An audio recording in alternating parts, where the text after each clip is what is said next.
across our borders, and of course we wish you all the best. But let me start with you, Dr. Faraja. What should you expect? A lot of eyes are now in Tanzania, first of all, and Mama Samia Suluhu in Kenyan tabloids here, it said that she's running against herself.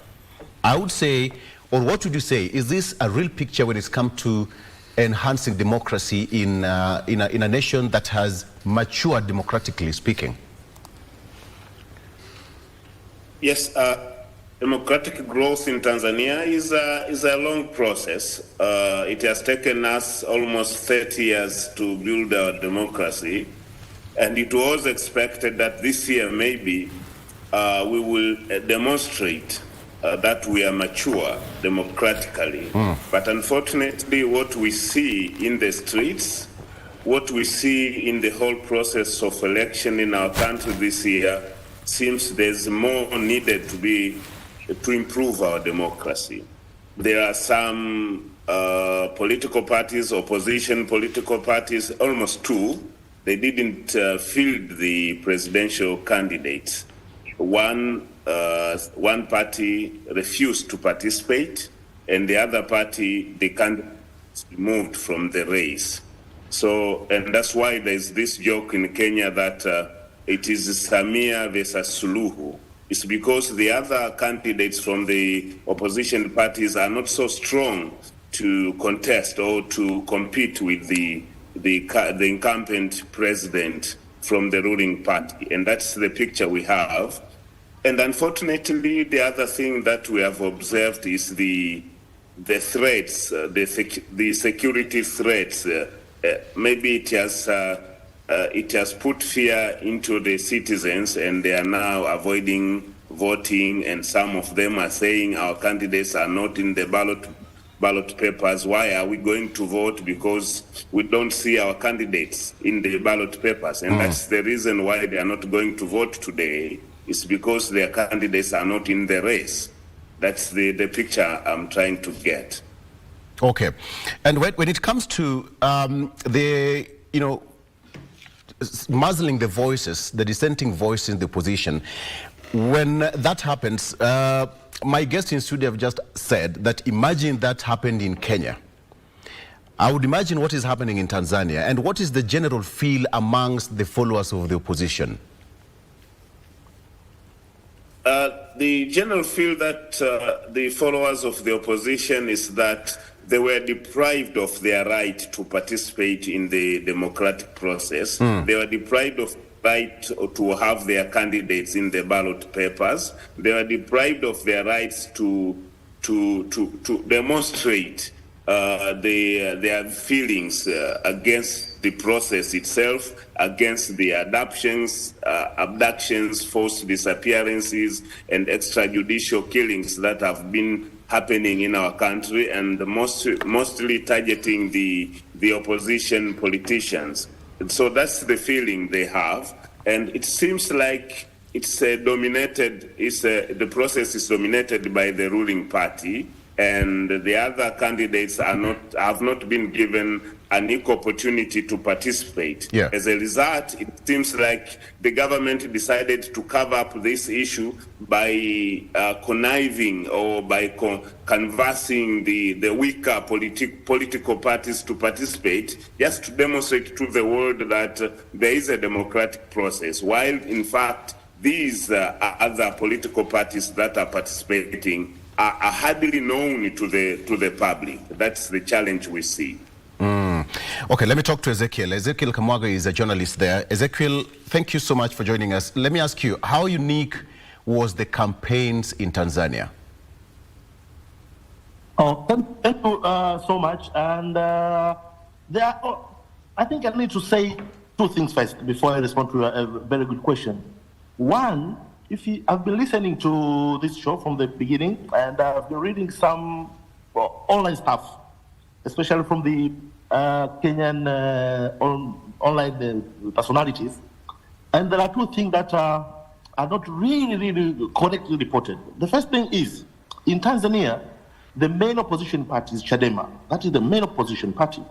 But Chadema made the decision not to participate in this election. So it wasn't like CCM or the government said we maybe they have jailed Tundu Lissu when he was about to contest. No. What happened is Chadema decided not to participate in this election because they say our country needs some electoral reform. They say, as it is in Tanzania, it is very difficult for them to compete with CCM. So they say, you don't make the changes, then you are not participating in this election. And that is how they came up with what they call no reforms, no election.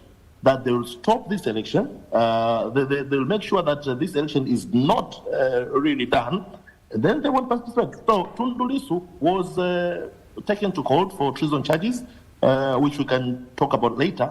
But it was after his party decided not to participate in the election. So now, if you are the main opposition party in the country and you have decided not to participate in the election, how can you say now they are not competitors? Because you are the competition and you have decided not to contest.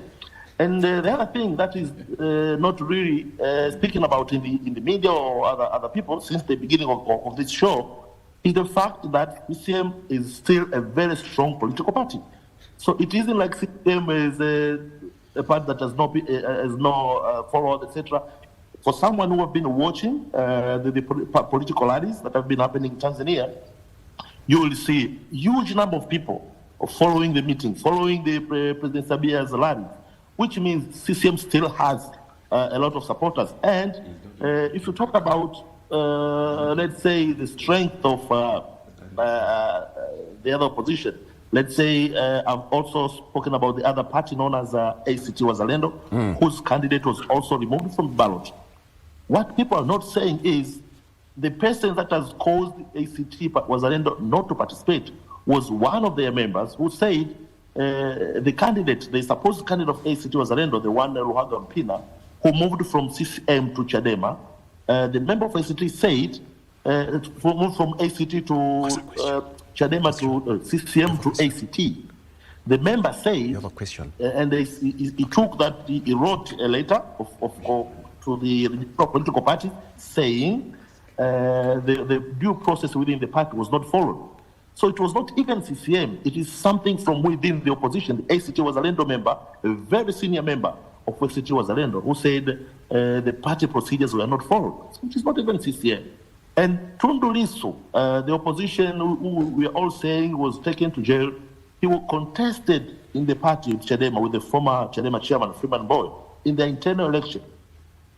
And I think he won by about 6%. So it is almost half the member of Chadema did not vote for Tundu Lissu.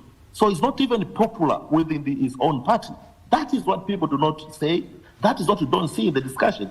That is how the Chadema, some member of Chadema, including the Deputy Secretary General, the elector of election, etc., they moved to another opposition party because they did not feel like they're still welcomed in Chadema after the ouster of Freeman Boy. So when in your own party, you win by almost 2%, right, it means you are not that popular, even within your party. Okay, Ezekiel. Ezekiel, allow me allow me to cut you short. But the question I asked is that how unique was the campaigns in Tanzania? Perhaps certain things that we as Kenyans did not see on this other side. Yes, that's what I wanted to make this clear, because this has been repeated that, Samia is through, there's no election, opposition, or banned. That's why I wanted to put this clear first.